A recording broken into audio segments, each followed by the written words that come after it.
Ayan, so yaman na rin po, narito na po ang ating pinakamamahal na si Yormex Co. Moreno. Tayo po ay magsisimula na sa ating munting palatuntunan. Muli po, we would like to acknowledge the presence of our visitors this afternoon. We have our Acting District Director, TESDA Manila District Office, Paul John Ramos. We also have, I think, from our MDSWD, nandito rin po sila. Maraming salamat po sa paglaro.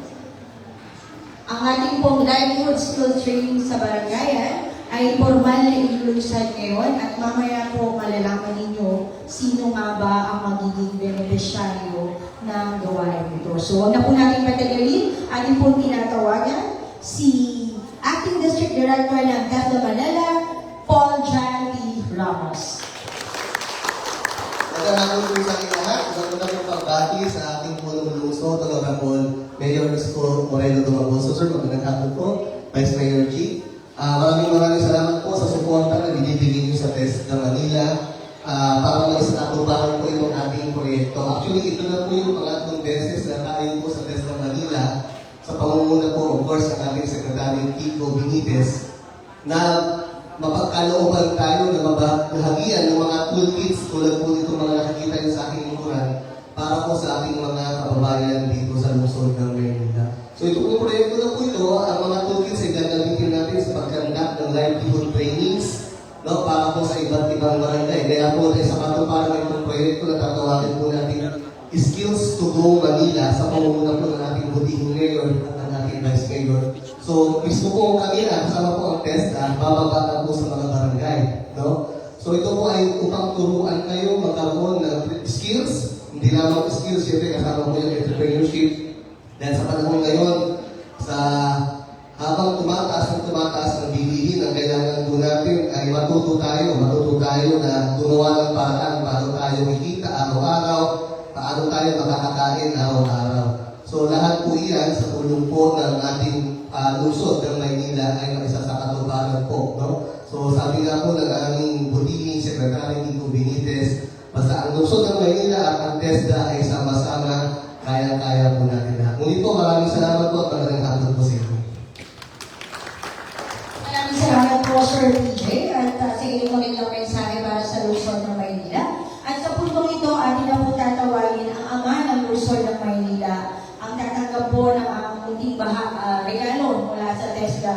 Dahil ito po, palapakan po natin, Honorable Francisco Isko Moreno.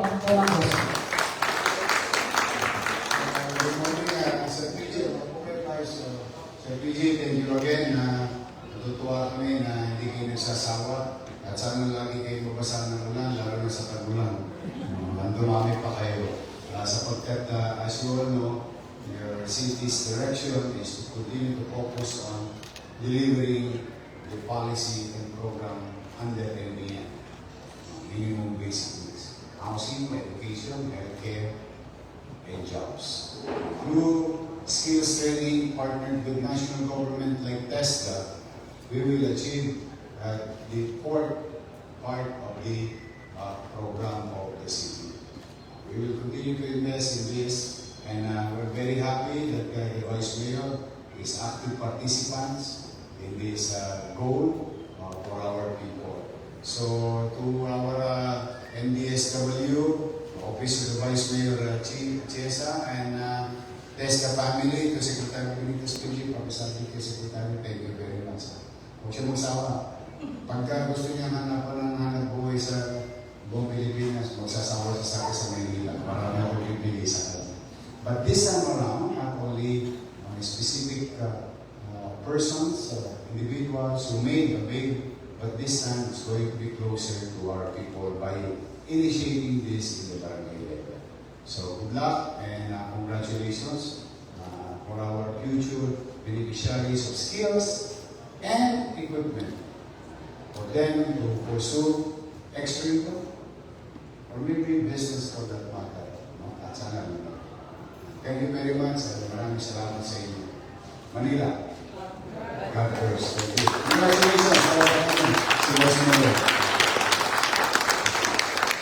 Thank you very much. But at this point, we will be having our photo op para po dito sa ating mga na-donate na toolkits.